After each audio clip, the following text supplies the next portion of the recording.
Ever wonder how some people just seem to like nail it? Like they've got this secret sauce for success. Right. Well, today we're going to do a deep dive into the science and strategies behind training your brain for that. Oh, I love this. Yeah. We've got a TEDx talk, a Forbes article, some Tony Robbins wisdom, and even a peek into a motivational podcast script. Okay. It's called Mindset Mastery. Catchy. I like it. Yeah, it's really interesting. Buckle up, because this isn't just skimming the surface. Yeah, We're going for actionable insights you can use right away. It's fascinating how this goes way beyond, just positive thinking. Yeah, for sure. We're talking about actually rewiring your brain, tapping into its potential to actually change and create tangible shifts in your life. Okay, let's unpack this whole rewiring idea. Yeah. So the Mindset Mastery script dives into this concept of neuroplasticity. And it's not just some fluffy idea. They highlight groundbreaking research from Harvard Medical School. Oh, wow. Showing how our brains are constantly adapting. Right. Forming new neural pathways based on our experiences. And the really exciting part is this research proves it's never too late to change. Oh, interesting. For years, people thought our brains were pretty much set after childhood. Right. But that's just simply not true. That's really cool. Think of it this way, your brain is like a muscle, right? Okay, yeah. It gets stronger the more you use it. Okay. Every thought, every action shapes the physical structure of your brain. Wow. So even if I've been stuck in a negative thought pattern, I can actually change that. You absolutely can. That's incredible. That's really empowering. It is. But how do we actually start making those changes? Well, one powerful visual from the Mindset Mastery script is something they call the success loop. Okay. And it's basically this cycle where your thoughts influence your emotions. Right. Your emotions drive your actions. Those actions become habits. Yeah. And those habits ultimately shape your results. But here's the catch. What's that? Those results then feed back into your initial beliefs, and the loop starts all over again. So it's like a self-fulfilling prophecy. If I'm constantly thinking, I'm not good enough. Yeah. That's going to affect my emotions, my actions, and ultimately my results. Precisely. And each time you go through that loop, you're either reinforcing those negative patterns or you're creating new, more positive ones. Right. So the key is to become aware of what loop is currently playing out in your life and start making conscious choices to shift it. So if I'm feeling stuck in a particular area, I can trace it back to the thoughts and actions that are kind of fueling that cycle. Yeah. That's a really practical way to approach change. It is. But how do we actually break free from those ingrained negative patterns? Well, one technique that really stood out to me was Tony Robbins' concept of priming. Oh, okay. He talks about this on his website. Okay. And it's a way to intentionally influence your state of mind from the moment you wake up. Oh. It involves breathing and movement exercises designed to sort of cultivate a sense of positivity and openness to opportunity. Oh, interesting. It's like setting the stage for success before you even start your day. Exactly. And it's not just like some mystical ritual. He actually says he integrates this into his own routine every single morning. He does, yeah. To feel energized and focused. It's a tangible action that aligns perfectly with this idea of neuroplasticity. Absolutely. By consciously choosing to start your day with positive thoughts and actions, you're essentially rewiring your brain for success right from the get-go. And it all starts with awareness. Okay. What are the thoughts and feelings that are currently dominating your loop? Right. What small shifts can you make to start influencing those patterns? This is starting to feel less like hoping for the best and more like a strategic game plan for your mind. Yeah, it really is. But what about those moments when we catch ourselves slipping back into negative self-talk? Those I can't do this or I'm not good enough moments. Right. How do we work with that? That's where the power of language becomes a crucial tool. Okay. Even the words we use in our internal dialogue have a huge impact on our mindset. Yeah. In that TEDx talk, the speaker gave a fantastic example about how we often tell children, don't throw the toy. But guess what? What? Our brains naturally latch onto the action word. Oh, right. So the child is more likely to throw the toy because that's what their brain is focusing on. Oh, that's a great point. It reminds me of how the Mindset Mastery script emphasizes replacing I can't with how can I? Yeah, right. It seems so simple, but that shift in language It changes everything. changes everything. Yeah. Instead of feeling defeated, your brain starts actively searching for solutions. Yeah. It's like switching from a closed door to an open pathway. Exactly. Think about, a specific area in your life where you feel stuck. What happens when you rephrase "I can't" into "how can I"? Yeah. Does it spark a different kind of energy? Yeah. Does it invite your brain to start problem solving instead of dwelling on the limitations? I'm starting to see how these seemingly small tweaks can create a ripple effect. Yeah. Shifting our language, understanding the success loop, and actively priming our minds for positivity. But there's still that nagging fear that can creep in and hold us back, Right. How do we overcome that? That's where understanding the physiological connection between our breath and our emotional state can be incredibly helpful. Oh, interesting.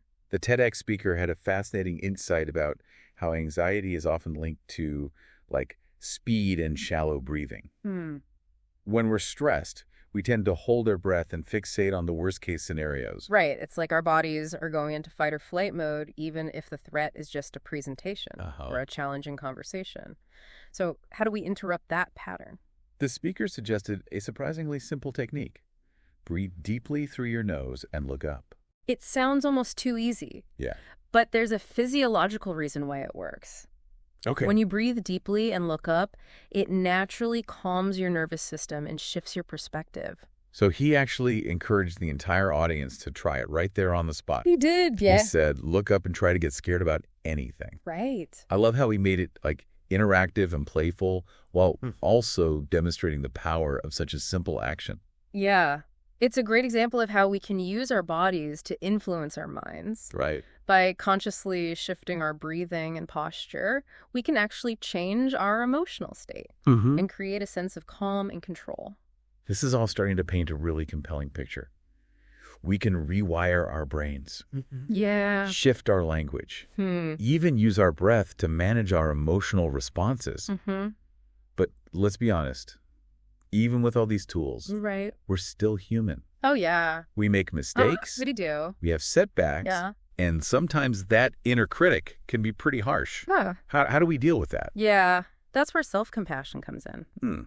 That Forbes article we have really dives into this, Okay. highlighting how our inner critic can be way more brutal than we'd ever be to a friend. Yeah. We tend to dwell on our mistakes, Right. magnify our flaws, and basically become our own worst enemies. That's so true. Yeah. We would never tell a friend they're a complete failure for messing up, but we say those things to ourselves all the time. Right. It's like we have this constant negative feedback loop just playing in our heads. And what the article emphasizes is that self-compassion isn't about letting ourselves off the hook. Right. Or making excuses. Right. It's about recognizing that we're all human. We all make mistakes, and that's okay. Yeah. It's about treating ourselves with the same kindness and understanding that we'd offer to a loved one. That makes a lot of sense. But does being kinder to ourselves actually translate into better results? Yeah. It seems almost counterintuitive. Well, research actually shows that self-compassion is linked to increased motivation and performance. Think about it, When you're constantly criticizing yourself, it drains your energy. Yeah. Makes you less likely to take risks. Right. Or try new things. Right. It's like you're stuck in that cycle of self-doubt and fear of failure. Yeah. But when you approach yourself with compassion, Yeah. it creates a sense of safety and support that allows you to grow and learn from your experiences. Exactly. It's like giving yourself permission to be imperfect. Right. To stumble and get back up again. Yeah. And that resilience is essential for achieving any kind of meaningful success. This reminds me of that incredibly moving story. Yeah. The TEDx speaker shared about the philanthropists who were trying to help those imprisoned men. Oh, yes. It's such a powerful analogy. Yeah. So the first 3 philanthropists focused on kind of providing physical comforts, right? Like food, water, and blankets. But the 4th philanthropist, she recognized that true freedom wasn't just about physical needs. Right. It was about unlocking the mental prison. She realized that those men were trapped by their own self-judgment, their guilt, and their limiting beliefs. Exactly. And by offering them compassion and understanding, Yeah. she helped them to see themselves in a new light, to believe in their own worthiness and potential. It's a profound lesson for all of us. Yeah. Sometimes the most important thing we can do is set ourselves free from our own internal critic.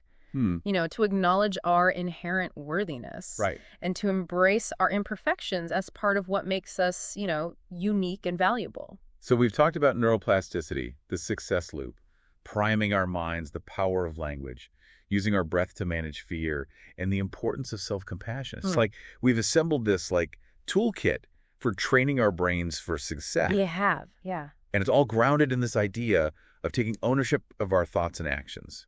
Absolutely.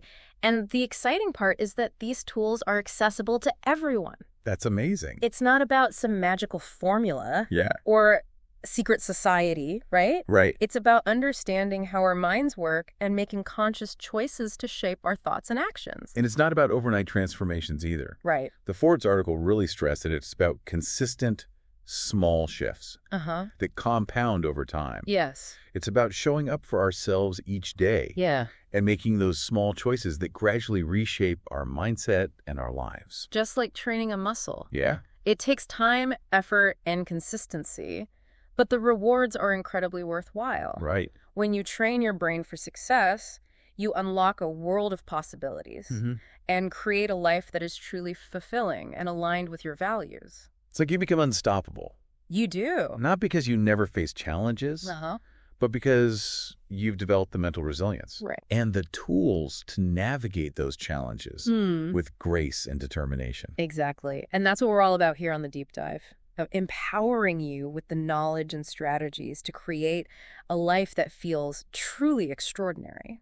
Speaking of extraordinary, remember that visualization technique from the Forbes article? The one where you close your eyes and imagine what success looks, feels, and sounds like. Ah, yes. It's such a powerful technique for kind of anchoring yourself in the feeling of achieving your goals, you know, by engaging all your senses.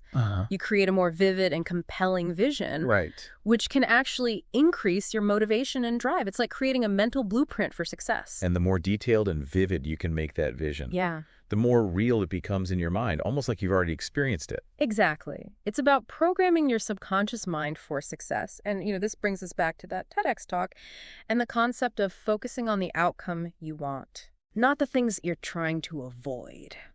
Remember how we compared our minds to a GPS system? Yes.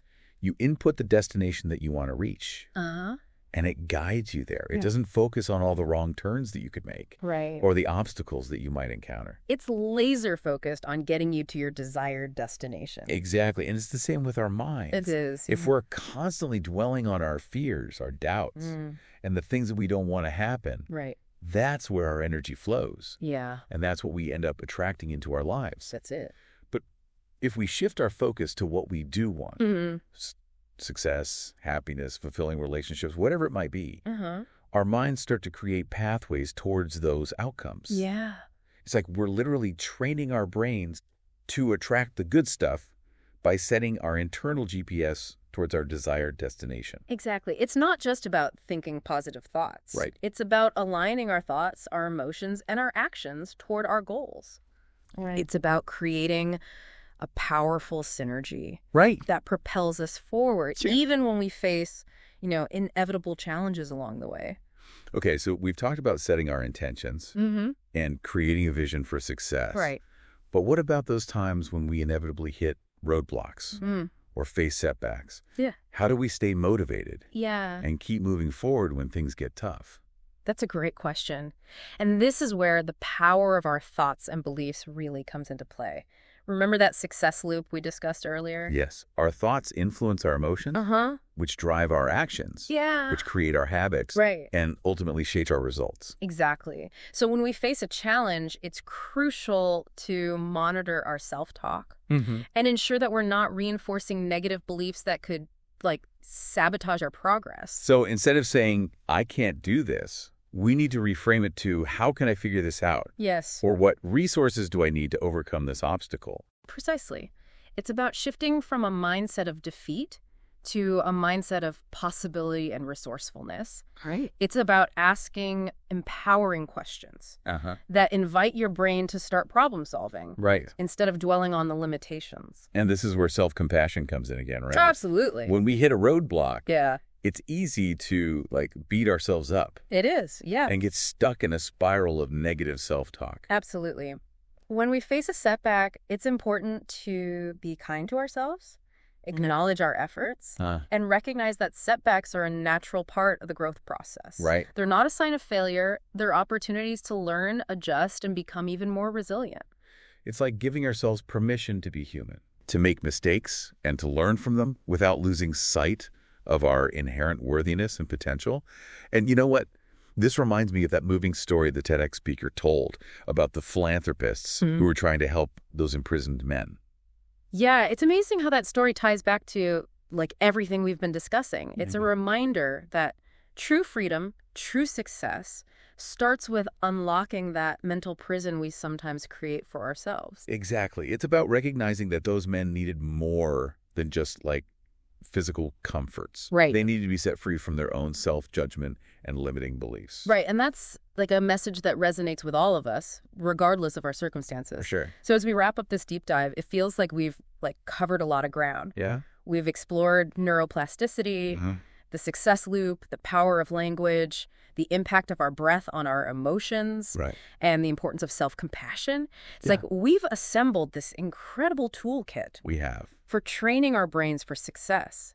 Absolutely. And what's so exciting is that these tools are available to, everyone. Yeah. It's not about some secret formula or exclusive club. Right. It's about understanding the incredible power of our minds and making conscious choices to shape our thoughts and actions. And what I love is that it's not about overnight transformations or some unrealistic pressure to be perfect. Yeah. The Forbes article emphasized that it's about consistent small shifts that compound over time. Yeah. It's about showing up for ourselves each day and making those intentional choices that gradually reshape our mindset in our lives. It's like building a muscle, really. It takes time. Right. Effort, consistency. Yeah. But the rewards are truly remarkable. Yeah. When you train your brain for success, you open up a world of possibilities and create a life that feels deeply fulfilling and aligned with your values. You know what? This whole conversation has really gotten me thinking about my own internal GPS. Oh, yeah. What kind of destination am I setting my sights on?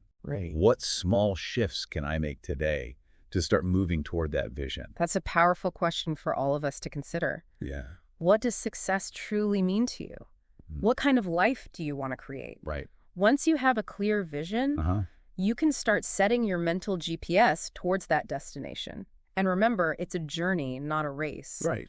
There will be bumps along the way, but that's all part of the process. Yeah. It's like we're all on this incredible adventure of self-discovery and growth. We are.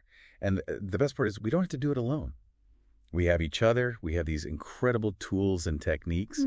And we have the power within us to create lives that are truly extraordinary. Absolutely. As we wrap up this deep dive, I want to leave you with a final thought-provoking question. Okay. Inspired by the Mindset Mastery podcast script. What does your success look, feel, and sound like? Close your eyes for a moment and let yourself truly experience that vision. Because when you can see it, feel it, hear it, you're one step closer to making it a reality. That's a beautiful way to end this episode.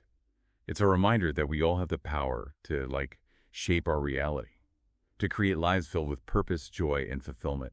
And it all starts with training our brains for success. Thanks for joining us on this deep dive.